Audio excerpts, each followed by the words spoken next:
بيبدأ فيلم النهارده مع دون اللي بيرجع البيت وبيقعد ينادي على مراته ايميلي بس مش بترد عليه، وبيلاقي ازاز مكسور على الارض وبيقلق وبيكلم الشرطه وبيوصلوا بيعاينوا المكان وبيسالوه بقاله قد ايه هنا، فبيقول لهم سنتين، وبيسالوه هو ليه نقل هنا، فبيعرفهم ان امه كانت مريضه فنقل عشان يكون جنبها، فبيسالوه هي عامله ايه دلوقتي، فبيقول لهم انها توفت، وبيسالوه شغال ايه دلوقتي، فبيقول لهم فتح بار انا واختي، وبيدخلوا المطبخ والمحققه بتاخد بالها من نقط دم على الارض، وبيدخلوا المكتب والمحققه بتشوف الكتب وبتساله لو زوجته ايميلي المذهله، وبنرجع للماضي وايميلي بتكتب في مذكرتها انها تتجوز دون، وبتظهر هي ودون في حفله وبتكون بيتفرجوا على اعمالها، وابوها بيجي لها وبيقول لها انها لازم تطلع تتكلم مع الصحافه، وبتروح تقعد مع الصحافه وبيسالوها عن جوازها وهل ده هيأثر عليها، بس هي بتعرفهم انها هتفضل ايميلي المذهله، وبيدخل دون عليهم وبتستغرب وبيقول لها انه دلوقتي صحفي ولازم ترد على اسئلته، وبيسالها بقالها قد ايه تعرف دون، وبيبدا يسالها شويه اسئله وبيوريها خاتم الزواج، وبنرجع للحاضر وبيظهر دول مع الشرطه وبياخدوا منه عينات، بتعرف المحققه باللي شافته في بيته ده مش هيعتبروها قضيه شخص مفقود، وانها ممكن تكون قضيه عنف، وهم ياخدوا القضيه على محمل الجد، وان بيته هو مسرح جريمه ويروح يقعد في اي مكان تاني، وانهم هيراقبوا تليفون ايميلي وبطاقتها الائتمانيه وهيعملوا مؤتمر صحفي، ودول بيقول لهم انه حاسس انه في فيلم، وبتقعد الشرطيه تساله عن مراته وبتشغل وقتها ازاي طول اليوم، بيقول لها بتقرا كتاب، وبتساله عندكم كام طفل، فبيقول لها لسه، وبتساله كان فين اليوم ده، فبيعرفها انه نزل راح عند الشط لوحده وراح البار، وبتساله لو مراته متكبره او ليها اعداء، فبيقول لها انها من نيويورك وليها معايير عاليه جدا، وبتساله عن نوع دمها، فبيقول لها ما اعرفش، فبتقول له ولا تعرف هي بتعمل ايه طول اليوم، ولا تعرف اصدقائها، ولا تعرف نوع دمها، انت متاكد انكم متجوزين؟ وبتساله لو عرف ابوها وامها، فبيقول لها لسه، فبتقول له انه يكلمهم بسرعه، وبيكلم ام ايميلي وبيعرفها اللي حصل، فبتقول له انها عايزه تتكلم مع المحققه، ودون بيشوف ابوه في الاسم، والشرطيه بتقول له انت دون احنا بندور عليك من الظهر، فبيعرفها ان زوجته مفقوده فبتقول له ان والده مشي من بعد الغداء وكان مرتبك وابو دون بيشتمها، والشرطيه بتقول له دون احنا بنتصل عليك من بدري، فبيزعق معاها وبيقول لها انا كنت جنبك من الصبح، والمحققه بتهديه وبتسيبه يروح ابوه وبيوصله لعند دار المسنين، وبنرجع للماضي وايميلي بتكتب ان الكل قال لها ان الزواج صعب وانه محتاج مجهود، وبتقول ان الكلام ده كله غلط لان هي ودون بعد سنين من الزواج لسه مبسوطين، وبنرجع للحاضر ودون بيروح عند اخته عشان يبات عندها، وبتروح المحققه عند مسرح الجريمه وبتلاقي واحده بتقول لها انها صاحبه ايميلي المقربه وانها ساكنه على بعد 5 ابواب، فبتقول لها المحققه انها هتجيلها بعد نص ساعه، وبتدخل البيت وبيعرفها المساعد بتاعها ان العربيه وعقد الايجار والبار باسم ايميلي، وبيلاقي وسط الهدوم جواب مكتوب عليه الدليل الاول، ودون اخته بتصحيه وبتديله الدواء، وبيروح مع اخته على اسم الشرطه، وبيكون ابو وام ايميلي موجودين، تقعد ام ايميلي تلوم دون بس جوزها بيهديها وبيقول لها احنا هنا وهنلاقيها، وبيدخلوا المؤتمر الصحفي، ودون بيتكلم بيقول ان ايميلي مختفيه من يوم 5 يوليو وان اي حد يعرف اي معلومه عنها يعرفه،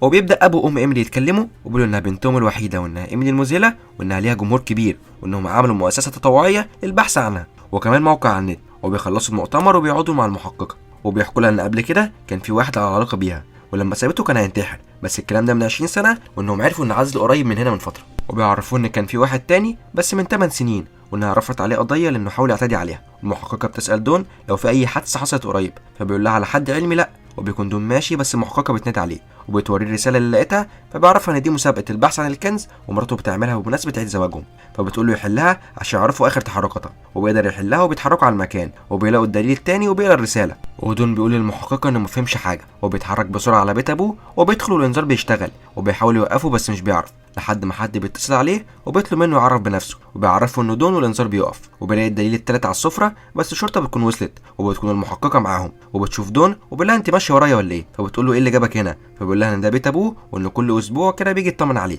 وبيوصلها لبره وبيركب عربيته وبيمشي وبيروح على مكان المتطوعين وبيكون الكل مركز معاه، وبيروح دون للمحققه وبيسالها على الراجل اللي لابس نظاره، فبتقول له ما تقلقش احنا بنصور كل اللي بيتطوعوا، وبتساله عن نويل، فبيقول لها مين نويل دي كمان، فبتعرفوا انها واحده متزوجه وعندها 3 اطفال وساكنه جنبه، وبتقول له انها اعز اصدقاء ايميلي، فبيقول لها افتكرتها احنا كنا بنشوفها وممكن نسلم عليها لكن مش اعز اصدقاء ايميلي، وبيروح دون يساعد واحد بس بيكون الشرطي مش بيحبه، وبيقول للمحققه انه بيمثل الطيبه، وبيطلع يقف بره بس بتقابله واحده وبتتصور معاه وبيضحك، فبيطلب منها انها تمسح الصوره فبترفض، فبيقول لها ما توريهاش لحد، فبتقول له اوريها اللي انا عايزاه، وبتقول عليه مجنون وبتسيبه وبتمشي، وبيشوف اخته وبتعرفه ان ام ايميلي متعصبه وبيروح لها وبتكون متضايقه من تصرفاته، فبيقول لها انه بيحاول يكون كويس مع المتطوعين عشان مراته، وبتتاسف له وبتبدا عمليات البحث، والمحققه بتكون معاها قسيمه المشتريات وبترجعها بس مش بتلاقي اي حاجه من الموجوده في القسيمه موجوده في البيت، وبتيجي نويل بس المحققه بتقول للظابط يمشيها، وبتكون عمليات البحث لسه شغاله، واخته دون بتشوف المذيعه جايبه صورته وهو بيضحك وبتتكلم عليه بس بتوقف التلفزيون لما بيوصل، وبتساله لو حكى لها كل حاجه، وبيتضايق دون وبيقول هو ليه الكل بيحسسني ان انا المذنب، وبيقعد دون يشرب، اخته بتسيبه عشان تنام،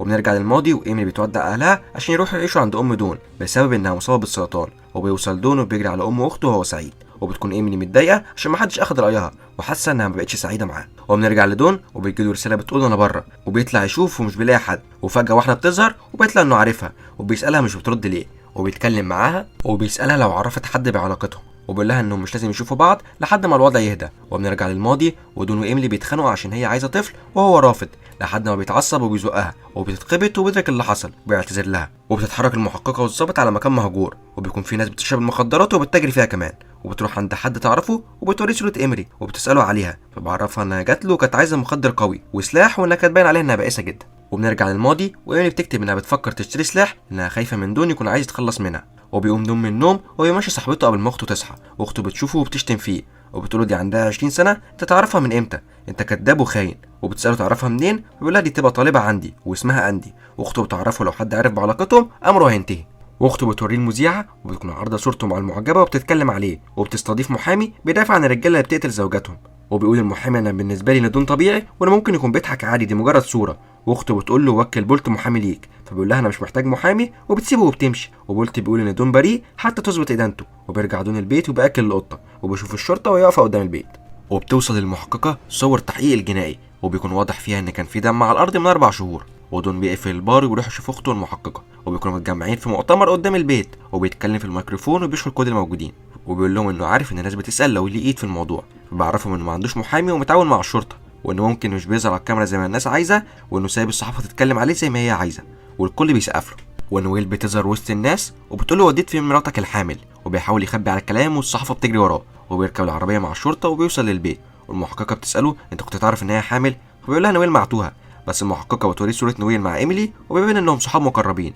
فبيقول لها ده مش معناه انها حامل. وبتقول المحققه انها شافت عشرات الاقتحامات ولكن اول مره تشوف اقتحام بدون اثر. وبتقول ان عليه دين في بطاقه الائتمان بقيمه 170,000 دولار. وبيشوف المشتريات وبتصدم وبيقول لها مضرب جولف؟ انا مش بلعب جولف اصلا. وبتقول انت زودت التامين على حياتها بقيمه 102 مليون دولار، ايه اللي خلاك تعمل كده؟ وبيتعصب عليها وبيقول لها هي اللي طلبت مني. والظابط بيقول له يهدى وحد بيكلم المحققه في التليفون وبتقول له كانت حامل، فبيتعصب وبيكسر الازازه وبيعرفها انه مش هيتكلم معاها من غير محامي. وبتروح اخت دون للبيت وتسمعه وهو بيتكلم في التليفون وبيقول انا ما اعرفش انها كانت حامل عشان ايميلي كانت رافضه الانجاب. وبعد ما بيخلص اخته تتخانق معاه عشان هو اللي كان رافض الانجاب، وبيقول لها انه بيحسن موقفه بس. واخته بتكون مش مصدقاه وبيقول لها نروح لعياده تخصيب، بس ايميلي ركت في كلامها وبيوريها الورق واخته بتتخانق معاه لانها عايزه تعرف الحقيقه. والمحققه بتروح عند بيت ابو دون وبتكون عايزه تعرف ايه اللي جاب دون هنا. والظابط بيقول لها سيبك من الكلام ده، يلا نروح نقبض عليه. بس المحققه بتقول له جريمه قتل من غير جثه صعبه. وبيقعد دون يحاول يفهم الدليل الثالث وبيفهم الرساله وبيقوم جري، والمحققه بتنزل القبو وبتلاقي كتاب وبيكون عباره عن مذكرات لايميلي.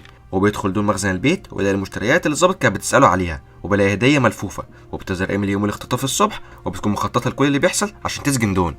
وايميلي بتكون بدات الخطه من بدري وبتتعرف على نويل وبتقعد تحكي لها قصص على قد ايه جوزها وحش وعنيف وهي اللي خلته يرفع التامين وهو مش واخد باله. وبتبدا تزيف حملها عشان الناس تتعاطف معاها. وبتستنى دون يمشي وبتجهز كل حاجه وبتحط دم على الارض وبتنضفه، وبتحط مذكراتها في القبو وتولع فيها عشان يبان ان دون كان بيحاول يخفي الحقيقه. وبتكون مخططه تاخد ممنوعات وتملى جيبها بحجاره وترمي نفسها في البحر عشان تثبت عليه التهمه. وبتدخل الحمام وبتغير شكلها وبتتحرك على فندق وبتاخد اوضه وبتمسك شاكوش وبتضرب نفسها على وشها. ودون بيروح لاخته وبيقول لها تسمعه وهو يعرفها كل حاجه، وبياخدها وبيوريها المخزن وبياخدوا الهديه. وبتكون كاتبه له رساله معناها انهم ما بقوش متفقين مع بعض خلاص وان هينتهي امره في السجن. واخته بتساله لو الولايه دي بينفذوا فيها حكم الاعدام. وبنروح لايميلي وبنكون لسه في اول يوم من اختفائها، وبتقابل واحده وبتتعرف عليها وبتغير اسمها وتقول لها ان اسمها نانسي. وبيجي تاني يوم بتتحرك ايميلي على مكان فيه كمبيوتر وبتبحث عن اسمها وبتشوف فيديو الحمله بتاعتها وبتشوف دون وهو بيبتسم مع صورتها وبتكون فرحانه باللي بيحصل. وبتروح لها جارتها وبتتكلم معاها وبتشوف وش ايميلي وبتسالها جوزك اللي عمل فيكي كده اكيد كان عايز يتفرج على الماتش بس انت ما كنتيش ساكته.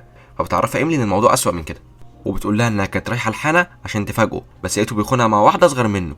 وبيتحرك دون وبيروح للمحامي بولت وبيقول لبولت انه كان مستني مكالمته، ودون بيحكي له على اللي حصل معاه بس بيقعد يضحك عليه وبيساله دون لو يقعد يتريق عليه وهيطرده، فبيعرفه انه هيساعده. بيقول له لازم نخلي الناس يشوفوا ايميلي على حقيقتها، وبيقول له يستدعي اصدقاء ايميلي القدام عشان يشهدوا ضدها. وبيروح دون يقابل تومي وتومي بيحكي له انها رفعت عليه قضيه وكان المفروض يتسجن 30 سنه وانه ما عملش حاجه ومش عارف يكمل حياته ولا يتوظف في اي حته لانهم لو بحثوا عنه بيلاقوا القضيه. وبيحكي له انه عرفها في حفله وحبها، ولكن بعد كام شهر اكتشف ان عايز يستحوذ عليه واتخانق معاها مره عشان خد كرافته، وبعدها راحت له البيت وشربوا وعمل معاها علاقه والصبح لقى الشرطه جت وبتظهر نويل على التلفزيون وبتتكلم عن ايميلي، وبتكون ايميلي قاعده تتفرج مع صاحبتها اللي بتقول لها انها مش بتحب ايميلي عشان متكبره، فبتستناها لما تقوم وبتقفل كوبايتها، وبتبدا المذيعه تتكلم وحش عن اخت دون، وبتبقى ايميلي في قمه سعادتها ويتبلغ عن المخزن اللي مخبيه فيه الحاجه، وبيروح دون لكولر وبيقول له شفتك في مركز التطوع، فبيقول له كنت بحاول اساعد. بس دون بيساله عن الرسائل اللي بينه وبين ايميلي، وبيكون كولر وايميلي كانوا صحاب في مدرسه داخليه سوا وكانوا مرتبطين، وبيسالوا دون سبتوا بعض ليه،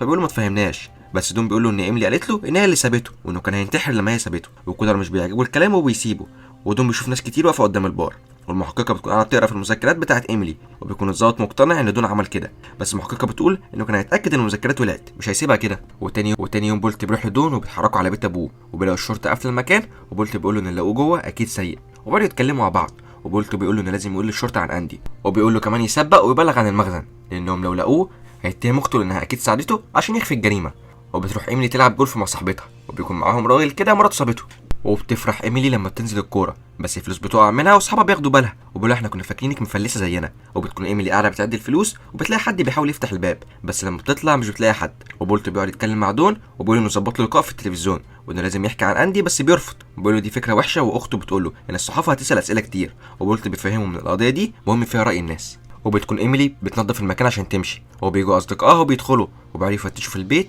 وبيسالوا عن الفلوس وبيحاولوا يفتشوها بس تمنعهم، وبتقول لهم هكلم الشرطه، بس صاحبتها بتقول لها انت مغيره شكلك واسمك ومستخبيه فاكيد مش هتكلمي الشرطه، وبيضربوها وبياخدوا منها الفلوس وبيكونوا مصدومين من عددهم وبياخدوا الفلوس وبيهربوا. وايميلي بتنام في العربيه وبيجي الامن وبيقول لها ممنوع النوم هنا، ودون بيكون قاعد بيتدرب مع بولت، وكل ما بيبان متوتر او بيغلط بيضربه بالعنب، وايميلي بيتكلم كولر وبتقعد معاه وبتقول ان دون قال لها انه هيقتلها عشان كده هربت، وبتقول انها اجرتت وبتقعد تعيط، وبيحكي لها كولر ان دون جاله من 3 ايام وبيقول لها تعالي نبلغ الشرطه، بس بتقول له لا انا عايزاه يدخل السجن، فبيقول لها انت عندك حق، وبيقول لها كولر انه عنده بيت على البحر، وبيروح لعند دون اللي بيتصدم من اللي شايفه في الاخبار، وبتكون اندي طالعه على التلفزيون وبتقول انها على علاقه مع دون بس مش لدرجه انه يقتل حد عشانها، وبتعتذر على اللي حصل، وبتقول ام ايميلي انها كانت بتحب دون زي ابنها بالظبط، بس خلاص الحب ده انتهى، وبيكون بولت عايز يلغي الحلقه بس دون بيكون رافض وبيقول له انه عارف هيعمل ايه، وبيكون كل الستات الموجودين في المكان مش طايقينه، وبيخلصوا اللقاء واخت دون بتكون فرحانه، وبولت بيقول لهم يهدوا شويه، وكولر بياخد ايميلي لبيته وبيقعد يفرجها عليه وبيوريها الكاميرات وبيقول لها ما تخافش هي في امان،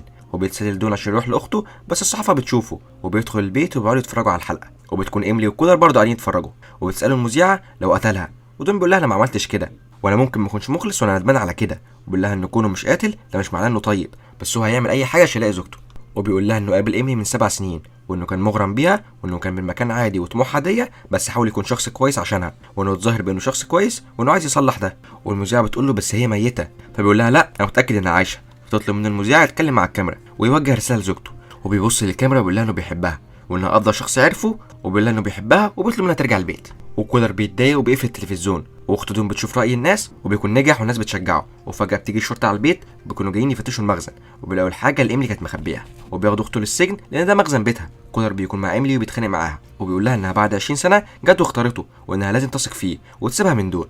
وايميلي بتقعد تعيط وبتقول انها من اللي شافته بقت مش بتثق في حد، وبيدخل دون مع بولت المحققه بتقول له ان التمثال ده بيبين ان ايميلي حامل، وانت لما شفت اتعصبت وعملت اللي عمله، وبتوريه المذكرات وبيقول لها ان اول مره يشوفها، وبتساله عن حاجات مكتوبه فبيقول لها حصلت، بس بتساله لو ضربها بيقول لها لا ما لمستهاش، وبتلاقي مضرب خشب مدفون وبتتهمه بقتل زوجته، وبيكون دون عايز يتكلم بس بولت بيسكته، وايميلي بتستنى لما كولر يمشي وبتحط على هدومها دم وبتقعد تصوت في الكاميرات، وبولت بيقدر يخرج دون بكفاله، وبتكون الصحافه محاصره من كل حته، وايميلي بتعمل اسرار على ايديها، كولر بيرجع للبيت وايميلي بتضحك عليه وبتضربه في رقبته وبتقتله، وبيصحى دون من النوم على صوت بره وبيلاقي ايميلي قدامه وبيكون مصدوم من الحاله اللي هي فيها، وبتجري على دون ودون بيشتمها وبيغمى عليها،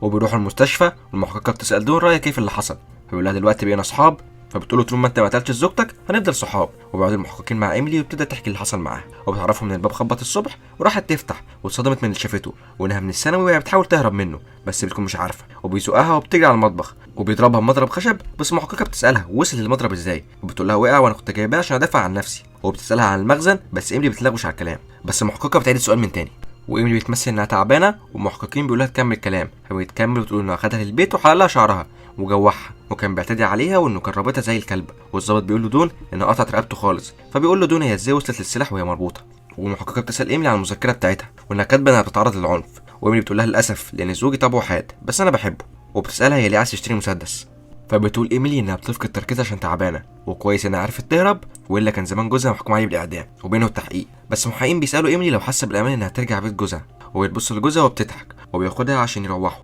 والصحافه بيكون حواليهم في كل مكان، وبتركب مع جوزها العربيه والناس حواليهم، وبياخدها دون عشان يدخلوا البيت ويودعوا الناس. واول ما بيدخلوا بيقول لها دون تبطل تتظاهر، وانها عارفه انه قال كده في التلفزيون عشان ينقذ نفسه بس. فبتقول له احكي لك كل حاجه بس اقلع هدومك احسن يكون في جهاز تنصت. وبيروح يتكلم معاها في الحمام وبيقول لها انه هيسيبها. بتقول له الناس هتكرهك في كل حته عشان سبتني في وقت زي ده. وبتروح تنام وبيسالها لو حامل بجد، فبتقول له ممكن، وبيسيبها وبيقعد لوحده. وبيجي تاني يوم وبينزل بيلاقي عربيات الصحافه ماليه الدنيا، وبيدخل بيلاقي ايميلي بتحضر له الاكل، ودون بيكون شايف الاخبار وهو بيتكلموا عن اللي كولر عمله. وبيقعد دون مع اخته وبولت والمحققه، وهو بيحكي لهم ان ايميلي قالت له ان قتلت كولر مش دفاع عن النفس، واخته بتقول له يسجل لها. وبولت بيقول له انا شفت ناس غريبه كتير بس اول ما اشوف حد زي ايميلي.